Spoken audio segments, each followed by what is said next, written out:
आज हम शुरू कर रहे हैं बच्चों रासायनिक आबंधन एवं आणविक संरचना, जो हमारा आवर्त सारणी से अगला वाला पाठ है। रासायनिक आबंधन एवं आणविक संरचना में हम ये देखेंगे कि कैसे परमाणु आपस में मिलकर के अणु बनाते हैं और अणु की संरचना कैसी होती है। तो संरचना को बनाने वाले, संरचना को डिफाइन करने वाली बहुत सारे सिद्धांतों के बारे में पढ़ेंगे और रासायनिक आबंधन क्या होता है, रासायनिक आबंधन की आवश्यकता क्यों पड़ती है, कितने प्रकार से रासायनिक आबंधन होता है, उस पर भी चर्चा करेंगे। तो पहले हम आइए शुरू करते हैं कि रासायनिक आबंधन परमाणु आखिर क्यों करते हैं। ऐसा क्यों होता है कि परमाणुओं को रासायनिक आबंधन करने की आवश्यकता पड़ती है। आवर्त सारणी, इससे पहले वाला पाठ जो हमने पढ़ा था उसमें हमने देखा, और आवर्त सारणी में जितने भी तत्वों के बारे में हमने पढ़ा, तो उनमें और जितने भी तत्व जो आवर्त सारणी में बांटे गए हैं, अलग अलग वर्गों में हमने उनको बांटा था, ग्रुपों में बांटा था, आवर्त में उनको रखा गया है, और इसी प्रकार से SPDF करके 4 अलग अलग समूहों में उनको बांटा गया है, जिनको हम SPDF ब्लॉक्स कहते हैं। तो प्रत्येक ब्लॉक में उपस्थित जो तत्व हैं उनके गुण अलग अलग होते हैं। कुछ तत्वों के गुण क्या है, इलेक्ट्रॉन्स को देने का गुण रखते हैं। कुछ तत्व ऐसे होते हैं जो इलेक्ट्रॉन को ग्रहण करने का गुण रखते हैं। मतलब कि कुछ तत्वों की आपने देखा होगा कि जिनकी इलेक्ट्रो एफिनिटी जो है वो ज्यादा होती है, कुछ तत्वों की इलेक्ट्रोनेगेटिविटी ज्यादा होती है। इलेक्ट्रॉनिक विन्यास आपने अच्छा एक गुण पढ़ा होगा, जिसमें इलेक्ट्रॉनिक विन्यास में हमने देखा कि कई तत्वों का, कई परमाणु का इलेक्ट्रॉनिक विन्यास जो है वो पूर्ण इलेक्ट्रॉनिक विन्यास होता है। तो ये सब चीजें कैसे रासायनिक आबंधन से जुड़ी हुई रहती हैं कि परमाणुओं में, आवर्त सारणी में जितने भी तत्व हैं उनके जो परमाणु हैं, प्रत्येक परमाणु, उसकी ये चाह होती है, उनकी एक तरह से ये इच्छा होती है, उनका जो बाह्यतम कोश है प्रत्येक परमाणु का, वो पूर्ण हो जाए। कैसा हो जाए? पूर्ण हो जाए, है ना। पूर्ण का मतलब कैसा होना चाहिए? बाह्यतम कक्षा में 2 या 8 इलेक्ट्रॉन आ जाए, ठीक है। या उनको हम ये कहते हैं दूसरे शब्दों में कि उनके पास में अक्रिय गैसों का इलेक्ट्रॉनिक विन्यास उनको प्राप्त हो जाए। अक्रिय गैस कौन सी होती है? जो जीरो ग्रुप एलिमेंट है हमारा, लास्ट वाला जो पी ब्लॉक में लास्ट वाला जो ग्रुप आता है उसको हम अक्रिय गैस कहते हैं। तो उनका इलेक्ट्रॉनिक विन्यास प्राप्त हो जाए। तो ऐसा प्राप्त करने के लिए प्रत्येक परमाणु जो है वो प्रयास करता है, ठीक है ना। दूसरे शब्दों में हम ऐसा भी कह सकते हैं कि परमाणु की यह, प्रत्येक जो तत्व है उसके परमाणु की यह अभिलाषा होती है, या उनका यह प्रयास होता है कि वो क्या करते हैं, न्यूनतम ऊर्जा स्तर में आ जाए। इसमें आ जाए, न्यूनतम ऊर्जा में आ जाए। मतलब उनकी ऊर्जा कैसी हो जाए? न्यूनतम हो जाए। न्यूनतम ऊर्जा में कब कोई आ जाता है? जब उसके बाह्यतम कक्षा के इलेक्ट्रॉन्स पूर्ण हो जाते हैं। या सामान्य भाषा में, दूसरी भाषा में अगर हम कहें कि जैसे हम भी हैं, हम कभी कब कब जो है काम करना बंद कर देते हैं, या कब हम काम करना कम कर देते हैं? जब हमको जिस काम को करने की आवश्यकता होती है, यदि वो कार्य हमारा पूर्ण हो जाता है, तो फिर उसके बाद हम क्या हो जाते हैं? आराम तलब हो जाते हैं। आराम तलब का मतलब हुआ फिर हम कैसे आ जाते हैं? हम एक स्टेबल एनर्जी स्टेट में चले जाते हैं, या हम उसको कह सकते हैं हम लोएस्ट एनर्जी स्टेट में चले जाते हैं। जैसे हम भोजन की हमको आवश्यकता पड़ती है, तो हम भोजन करते हैं, तो उसके बाद क्या होता है कि हम फिर भोजन की तलाश में नहीं जाते, है ना। जब हमको भोजन की आवश्यकता पड़ती है, हमारे शरीर में कमजोरी महसूस होती है, तो हम भोजन करते हैं, तो उसके बाद क्या होता है, हमको आराम करने में चले जाते हैं, है ना। तो ये जब भोजन करने के बाद आराम करने की स्थिति क्या है, यहाँ पर हमारा एनर्जी लेवल कम हो जाता है। जब हमको भोजन की आवश्यकता पड़ती है तो हमारा एनर्जी लेवल ज्यादा होता है, तो हम क्या करते हैं? ढूंढ खोज करते हैं, भोजन को प्राप्त करने के लिए एक्टिव हुए रहते हैं। तो उसी प्रकार से आवर्त सारणी के जो परमाणु होते हैं, जब तक उनका वाहितम कोश पूर्ण नहीं होता है, तब तक वो एक तरह से एक्टिव होते हैं। तो एक्टिव होते हैं तो उनकी ऊर्जा ज्यादा होती है, और जैसे ही उनको इलेक्ट्रॉन प्राप्त हो जाता है, उनकी वाहितम कोश उनका पूर्ण हो जाता है, तो फिर उनकी ऊर्जा क्या हो जाती है? कम हो जाती है। तो हम ये कह सकते हैं कि रासायनिक आबंधन के द्वारा परमाणु क्या करते हैं? अपने वाहितम कोश को पूरा करने का प्रयास करते हैं, या अपने वाहितम कोश में अक्रिय गैसों का इलेक्ट्रॉनिक विन्यास लाने का प्रयास करते हैं, एक बात। दूसरी बात ये कह सकते हैं कि प्रत्येक परमाणु अपनी जो है कम ऊर्जा स्तर पर जाने का प्रयास करता है, किसके बाद में? रासायनिक आबंधन करने के बाद में। ठीक है, ये रासायनिक आबंधन का हमारा जो है वो प्राइमरी कॉन्सेप्ट। अब आपने ये देखा होगा कि जैसे हमने ये देखा इनर्ट गैसेज जो होते हैं, जैसे हीलियम का अगर आप इलेक्ट्रॉनिक विन्यास देखते हैं तो ये होता है 1s2 2s2। अभी देखिए बाहर की कक्षा इसकी क्या है? पूर्ण है। इसी प्रकार से किसी और का भी अगर आप देखते हैं, माना नियोन का देखते हैं तो नियोन का देखेंगे 1s2 2s2 2p6। तो ये बाहर का टोटल जोड़ेंगे तो ये कितना हो जाएगा? 8 हो जाएगा, है ना। तो ये क्या है? ये ऐसे तत्व हैं आवर्त सारणी के जिनका बाहर की कक्षा क्या होती है? भरी हुई रहती है ना। इनको किसी दूसरे प्रमाण से सहयोग करने की आवश्यकता नहीं होती है। इसके अलावा जो तत्व हो, जैसे माना अगर हम हाइड्रोजन का बना के देखें, हाइड्रोजन का बनाएंगे तो ये क्या आ जाता है? 1s1। तो भाई बाहरतम कक्षा में कितने इलेक्ट्रॉन है? एक ही इलेक्ट्रॉन है। तो ये हाइड्रोजन क्या करेगा? किसी दूसरे परमाणु से किसी और से रासायनिक आबंधन करके अपनी वाहितम कक्षा में 2 इलेक्ट्रॉनों को लाने का प्रयास करता है। ठीक है ना। तो रासायनिक आबंधन के माध्यम से कोई भी परमाणु अपनी वाहितम कक्षा को पूर्ण करने का प्रयास करता है। ठीक है। अब इसी को आगे बढ़ाते हुए 2 वैज्ञानिक रहे 1916 में। एक थे आपके लुइस, जीएन लुइस, और दूसरे थे कौशल। तो इन वैज्ञानिकों ने क्या कहा? इन्होंने कुछ बात इसके बारे में ये बताई कि जैसे इन्होंने ये कहा कि जो इनर्ट गैसेज होती हैं इनको हम इनका स्थायित्व जो है वो पूर्ण होता है। उसका कारण इन्होंने क्या बताया कि इनकी वाहितम कक्षा क्या होती है? पूर्ण होती है। तो जिनके कारण से ये क्या होते हैं? स्थायित्व प्राप्त किए हुए रहते हैं। ठीक है ना। और दूसरी बात कि कोई भी एक परमाणु जो है वो दूसरे परमाणु से जब संयोग करता है तो वो विभिन्न प्रकार से संयोग करता है। वो कैसे कर सकता है? माना एक परमाणु, एक हाइड्रोजन अगर दूसरे हाइड्रोजन से संयोग करेगा तो इसको हम कहते हैं परमाणविक यौगिक। ठीक है ना। जब एक ही प्रकार का 2 हाइड्रोजन मिलकर के आपस में क्या बना देंगे? H + H = H2 बना देंगे। तो ये क्या है? इसमें दोनों हाइड्रोजन परमाणु हैं। तो 2 प्रकार के यौगिकों का निर्माण होता है। अगर एक ही तत्व के एक से ज्यादा परमाणु आपस में संयोग करते हैं तो उसको हम कहते हैं समपरमाणविक यौगिक। एक ही प्रकार के परमाणु उसमें उपस्थित होते हैं। और दूसरे प्रकार के क्या है? उनको हम कहते हैं विषम परमाणविक यौगिक, जहां पर क्या होता है कि किन्हीं 2 तत्वों के एक या एक से अधिक परमाणु आपस में संयोग करके अगर कोई यौगिक का निर्माण करते हैं और उस यौगिक के निर्माण करने में जो चीज महत्वपूर्ण होती है वो क्या होती है? वही होता है आपका रासायनिक आबंधन। वो कैसे संयोग करते हैं? उसको हम कहते हैं रासायनिक बंध या रासायनिक आबंधन।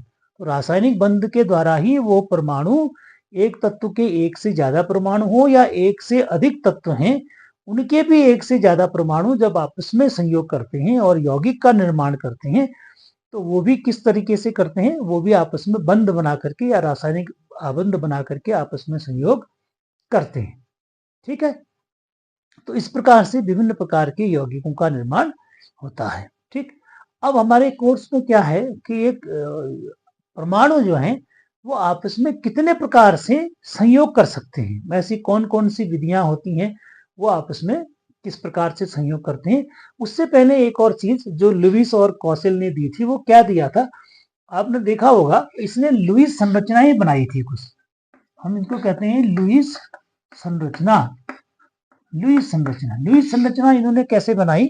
इन्होंने क्या किया था कि लुईस ने, वैसे हम जानते हैं कि किसी भी परमाणु की जो वाहितम कक्षा के जो इलेक्ट्रॉन्स होते हैं, कोई भी परमाणु की अगर हम संरचना बनाते हैं, जैसे इस प्रकार से अगर हम किसी परमाणु की परमाणु संरचना बनाते हैं तो ये जो बाहर का सबसे वाहितम कोष होता है, इस कोष को हम क्या कहते हैं? इसको संयोजी कोष कहा जाता है। इसको कहते हैं हम संयोजी कोष।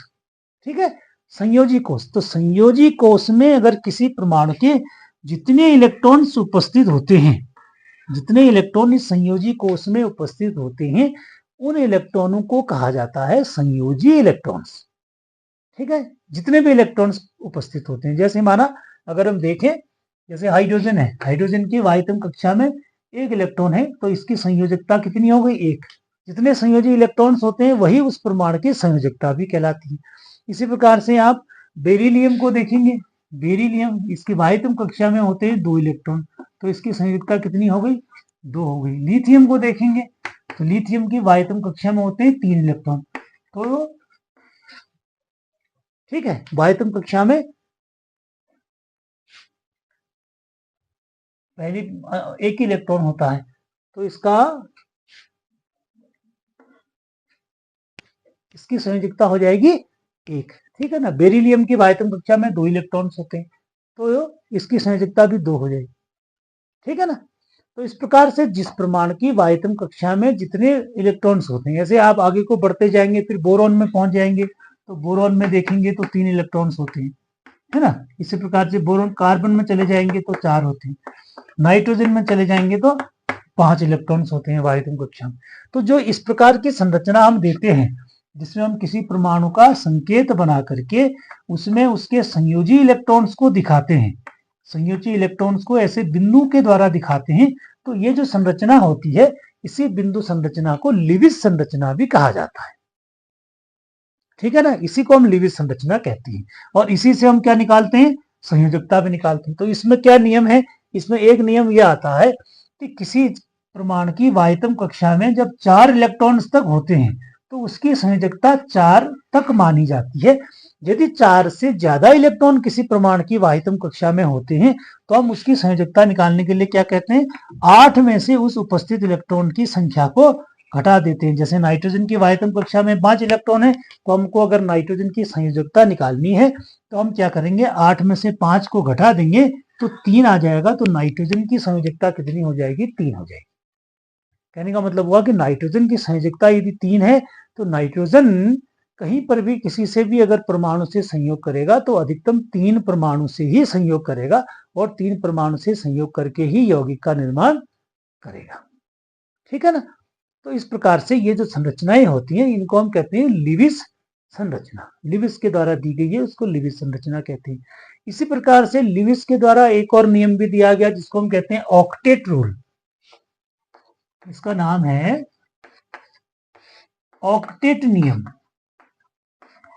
ऑक्टेट नियम क्या कहता है? ऑक्टेट नियम ये कहता है कि कोई भी परमाणु आपस में बॉन्ड बना करके, किसी भी प्रकार का रासायनिक आबंध बना करके अपनी वाहितम कक्षा में 8 इलेक्ट्रॉनों को लाने का प्रयास करता है, और इसी को हम क्या कहते हैं?